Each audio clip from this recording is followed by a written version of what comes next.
Students, welcome back to my YouTube channel knowledge gateway. आज की इस वीडियो में मैंने क्लास 12 फिज़िक्स के यूनिट जो फर्स्ट वाला था मॉलिक्यूलर थ्योरी ऑफ गैसेस के, उसके लास्ट 5 न्यूमेरिकल्स की मैंने वीडियो बनाई है। इसमें मैं न्यूमेरिकल नंबर 15.6 टिल 15.10 के न्यूमेरिकल्स का सॉल्यूशन बता रही हूँ। सबसे पहले 15.6 वाले न्यूमेरिकल से स्टार्ट करते हैं, जिसमें क्वेश्चन में दिया हुआ है the molar mass of nitrogen is gas is 28 gram per mole for 100 gram of nitrogen. Calculate A the number of moles, B the volume occupied at room temperature 20 degree Celsius and pressure 1.01 exponent 5 Pascal. तो इस numerical में दो चीज़ें हमसे पूछी हैं। पहले part में मोल्स पूछे और सेकंड पार्ट में क्या वॉल्यूम होगा। जनरल गैस इक्वेशंस के इसमें फार्मूलाज लगेंगे तकरीबन। सबसे पहले जो हमारा 28 ग्राम्स है, जो नाइट्रोजन का मास है, उसको मैंने स्मॉल m से रिप्रेजेंट किया है। ये नाइट्रोजन गैस का ओरिजिनल एटॉमिक मास है। और जो m मैंने जो कैपिटल M से किया है वो 100 ग्राम्स के लिए पूछ रहा है कि 100 ग्राम्स में कितना होगा। नॉर्मल ऑर्डिनरी नेचुरल मास 28 ग्राम है, लेकिन 100 ग्राम नाइट्रोजन के मोल्स कितने होंगे, वॉल्यूम कितना होगा।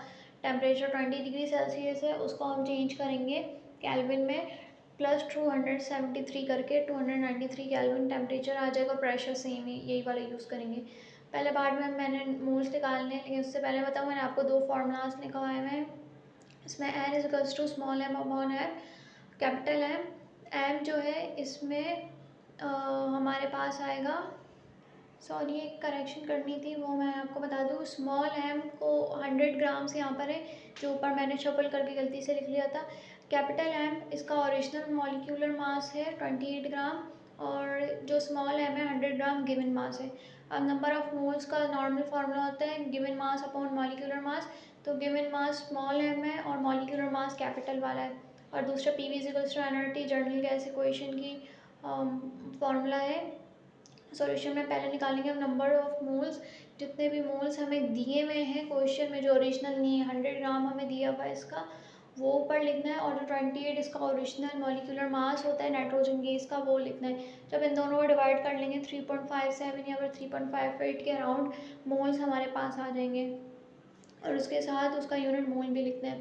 फिर इस गैस का वॉल्यूम निकालना है, उसका फार्मूला हम यूज़ करेंगे PV equals to nRT। R की वैल्यू यहाँ पर हम लेंगे ऐसा यूनिट वाली, जो ऐसे यूनिट पे 8.314 जूल पर मोल इंटू केल्विन। एक 0.0821 है, वो दूसरे यूनिट्स में, लेकिन इस बार यहाँ पर हमें ये वाली लेनी है ऐसा यूनिट में हमारे पास, क्योंकि प्रेशर भी दिया है।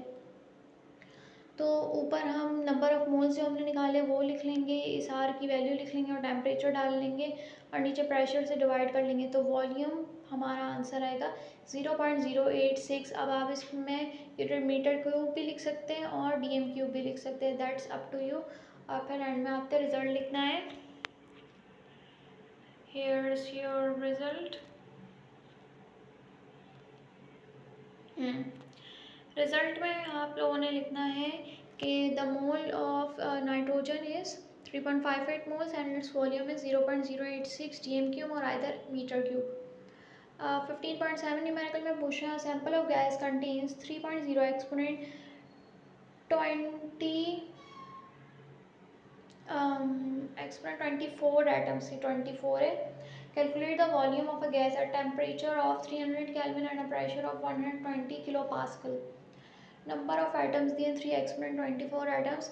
वॉल्यूम फाइंड करना है, टेम्परेचर हमारे पास है 300 केल्विन में, प्रेशर दिया हुआ है 120 किलो पास्कल में। किलो का के जब हट जाएगा तो 1000 ज़ीरो लगा लेंगे, या फिर आप इसको 1000 से मल्टीप्लाई करेंगे तो 120,000 आएगा पास्कल में आंसर। फिर से दो फार्मूले में लगा रही हूँ। इस बार इन फार्मूला में क्या चेंज है, जो मोल्स वाले में था उसमें n equals to given atoms जो है वो लिखते हैं, और नीचे एवोगाड्रोस नंबर का n है, जिसकी वैल्यू होती है 6.02 एक्सपोनेंट 23। सॉल्यूशन में लिखिए। सॉल्यूशन में पहले नंबर ऑफ मोल्स निकालेंगे, n के ऊपर एटम्स की वैल्यू लिख लेंगे, और Na में नीचे लिखेंगे हाँ एवोगाड्रो नंबर की वैल्यू, जो है 6.02 एक्सपोनेंट 23, इन दोनों को डिवाइड कर लेंगे तो नंबर ऑफ मोल्स लिख लेंगे 4.98, और इसके साथ मोल का साइन भी लिख लें MOLE। अच्छा, वॉल्यूम जो मेन चीज़ निकालनी है PV इक्वल्स टू NRT वाले फार्मूले से निकालेंगे।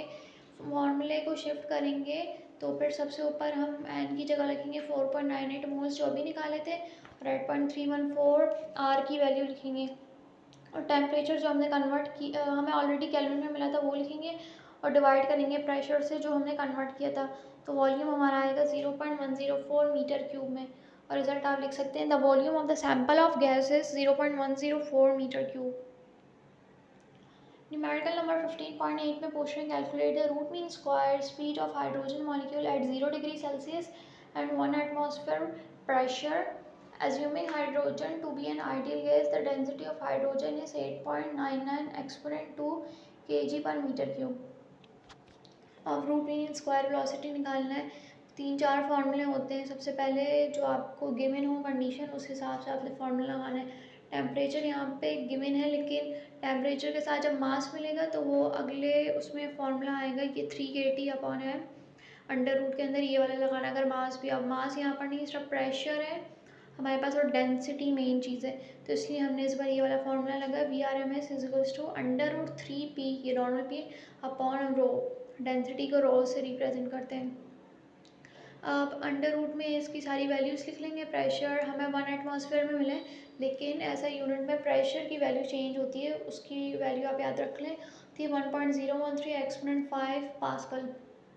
3 को इस पास्कल वाली वैल्यू से मल्टीप्लाई करेंगे और गिवन डेंसिटी से डिवाइड कर लेंगे, फिर अंडर रूट आप निकालेंगे कैलकुलेटर में, तो आंसर आएगा 1835.86 मीटर पर सेकेंड, और इसका रिजल्ट लिखेंगे the root mean square velocity of hydrogen gases 1835.8 metre पर सेकेंड। न्यूमेरिकल नंबर 15.9 में कह रहे हैं calculate the mean square speed of hydrogen molecule at 500 kelvin, mass of proton आपको ब्रैकेट में दिया, और ये जो के है कैपिटल के नहीं स्मॉल के होते हैं बोल्ट्जमान कांस्टेंट, इसकी वैल्यू कभी बार पेपर में पूछ लेते हैं, यहाँ पर गिवन है, वो उसकी वैल्यू है 1.38 एक्सपोनेंट -23 जूल पर केल्विन। अच्छा, इसमें डेटा में सारी चीज़ें डालनी, टेम्परेचर ऑलरेडी केल्विन में। फॉर्मूला लगेगा VRMS equals to under root 3kT/m, यहाँ पर स्मॉल m है जो मॉलिक्यूलर मास होगा, और 3 या और ये kb स्मॉल है बोल्ट्जमान कांस्टेंट का, जिसकी वैल्यू आपको क्वेश्चन में ऑलरेडी दी है। इन सारी वैल्यूज़ को आप डालेंगे। अच्छा, अब यहाँ पर हाइड्रोजन गैस की बात हो रही है, और से प्रोटॉन को और हाइड्रोजन को आपने शुरू से पढ़ा होगा, सिमिलैरिटी दे दे के हम लोग रिप्रेजेंट करते हैं, शो करते हैं एक बुक्स में, और ये आपके न्यूमेरिकल्स में। तो हाइड्रोजन गैस का पूछ रहे हैं, सिर्फ एक प्रोटॉन का मास है, और हाइड्रोजन के फॉर्मूले में H2 लिखा होता है, यहाँ मैंने लिखाया हुआ है H2 लिखा हुआ होता है, इसलिए अब एक मास उसको आप 2 से मल्टीप्लाई करेंगे ताकि H2 यानी 2 एटम्स का प्रोटॉन्स का मास निकल जाए, इसलिए मैंने सॉल्यूशन में नीचे 1.67 एक्सपोनेंट -27 जो इसका मास है उसको 2 से मल्टीप्लाई किए। जब आप इसको सारा कैलकुलेट करके स्क्वायर रूट निकाल लेंगे तो आपकी वेलोसिटी आएगी 2489.49 मीटर पर सेकेंड। इसका रिजल्ट लिख सकते हैं the root mean square speed of hydrogen gas at 500 kelvin is 2489.49 metre पर सेकेंड। लास्ट न्यूमेरिकल है, उसमें पूछ रहे हैं determine the average value of the kinetic energy of the particles of an ideal gas at 10 degree Celsius and 40 degree Celsius. What is the kinetic energy per mole of an ideal gas at these temperature?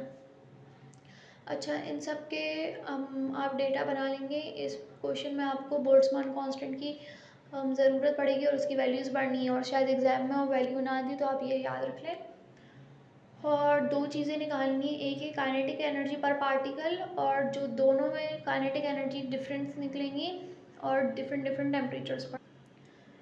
पहले वाले का formula list में मैंने formula लिखा kinetic energy पर particle के लिए, इसमें kinetic energy is equals to 3/2 kT, यहाँ पर बोल्ट्जमान कांस्टेंट लिखेगा। अगर काइनेटिक एनर्जी पर पार्टिकल पूछेंगे, आप लोग कहेंगे पर पार्टिकल तो नहीं पूछा, लेकिन क्वेश्चन में ऑफ द पार्टिकल्स, एक पार्टिकल और मोल की काइनेटिक एनर्जी दोनों डिफरेंट होती है।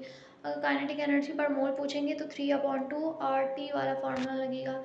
सबसे पहले टेम्परेचर्स को केल्विन में कन्वर्ट करेंगे, जब भी न्यूमेरिकल्स में टेम्परेचर सेल्सियस में उसको केल्विन में कन्वर्ट करना है आपने एग्ज़ाम में भी। सबसे पहले काइनेटिक एनर्जी पर पार्टिकल निकालेंगे 2 डिफरेंट टेम्परेचर्स के लिए। बस आपने के की वैल्यू लिखनी है और टेम्परेचर में पहला 10 डिग्री सेल्सियस के लिए 283 केल्विन में कन्वर्ट किया था वो लिखनी है। उसका आंसर आएगा 5.86 एक्सपोनेंट -21 जूल्स में। और 40 डिग्री सेल्सियस के लिए 313 केल्विन में कन्वर्ट करते तो उसका आंसर आएगा 6.48 एक्सपोनेंट -21 जूल्स में। ये एक काइनेटिक एनर्जी पर पार्टिकल के 2 आंसर्स आ गए। अब काइनेटिक एनर्जी पर मोल निकालने के लिए 3/2 RT वाला फॉर्मूला लगेगा।